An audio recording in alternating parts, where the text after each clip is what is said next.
The family of the murdered Maltese journalist Daphne Caruana Galizia, who was a relentless critic of corruption in the country, are taking legal action against the police force for allegedly failing to ensure the investigation into her is impartial and independent. Caruana Galizia was dead on the 16th of October after her rental car was blown apart by a powerful explosive device. Her family are suing Malta's chief of police on the grounds that the investigation is being overseen by a senior officer who is married to a top government minister, and who was himself the subject of a critical report by Caruana Galizia. Lawyers acting for the family wrote to the police commissioner at the weekend demanding that his deputy, Silvio Valletta, be removed from the case within 3 days. After receiving no response, they filed a lawsuit on Wednesday at Malta's Constitutional Court calling for his removal. Valletta is married to Justine Caruana, a relation to the journalist, who was promoted by the Prime Minister, Joseph Muscat, to Minister for the island of Gozo in June. Under the European Convention on Human Rights, states are obliged to run independent and objective investigations into any murder. The involvement of the Deputy Commissioner, Silvio Valletta, violates the independence and impartiality of any investigation into the loss of life, the family claimed in their court filing. They alleged the police were not keeping them informed of progress, while stories were being fed to newspapers. The court filing claims Caruana Galizia's murder was a targeting of a journalist whose work focused on politicians who are members of the same cabinet as the wife of the deputy commissioner. It alleges the journalist had uncovered corruption, criminality, conflicts of interest and ethical failures in decision-making by politicians and their associates. She had also been critical of the failure of Malta's anti-money laundering agency, the Financial Intelligence Analysis Unit, to take action on allegations, the filing states. Valletta serves on the board of the FIAU, a fact highlighted by Caruana Galizia in May. The police department did not respond to questions about the merits of the legal claim or whether Valletta's work on the case threatened the independence of the investigation.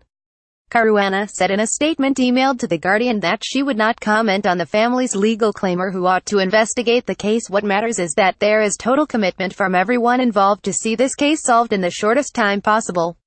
Caruana said she had been an MP since 2003 and her husband had been a police inspector since 1993. Both of us have always acted professionally in our respective roles and our integrity was never put in doubt or question. We always kept work separate and distinct from our private and married life. My husband has worked under different administrations, and his loyalty was always to the police force and the state. The most significant investigations by the murdered journalist stemmed from the Panama Papers, a leak of documents from the archives of the offshore law firm Mossack Fonseca. She used the data to uncover a number of offshore companies apparently linked to Muscat's energy minister and his chief of staff. She also claimed Muscat's wife was the beneficial owner of the offshore company Egrant.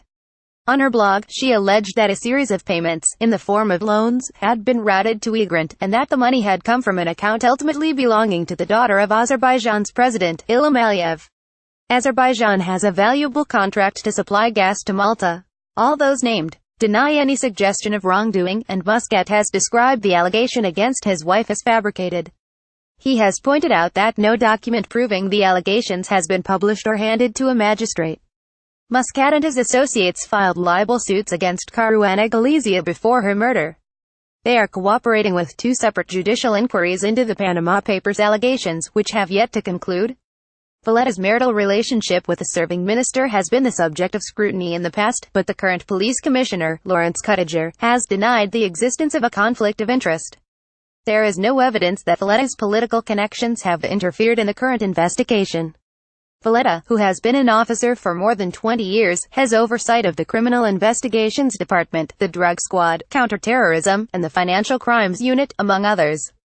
Opposition politicians asked in the Maltese parliament earlier this month whether it was appropriate that a minister's husband was leading the investigation into the murder of a harsh critic of the government. Simon Busuttil, who was leader of the opposition Nationalist Party until June, told the parliament he was not questioning Valletta's professionalism, but that in view of the sensitivity of the case justice had to be done, and be seen to be done. Malta's government is offering a €1 million reward for information relating to the Ying, and the inquiry is being assisted by agents from the FBI and forensics experts from the Netherlands. The family have raised a number of concerns about the investigation, saying inquiries appear to be focusing only on forensic evidence, rather than examining financial transactions that could uncover vital evidence. They also suggest leaks from within the police are potentially intimidating those who might come forward with information. These include news that Caruana Galizia's phone had been recovered from the scene of the explosion. Politicians across Europe have questioned the rule of law in Malta, the smallest of the European Union's member states. This month, Frans Timmermans, the first vice-president of the European Commission, issued a strongly worded warning. Responding to a public letter from 8 of the world's largest media organizations, including the New York Times, the BBC and The Guardian, he said the eyes of Europe are on the Maltese authorities. We want those directly and indirectly responsible for this horrible murder to be brought to justice. And we want the investigations to run their course, so that any other related wrongdoings that may emerge can also be prosecuted and potential structural problems be resolved.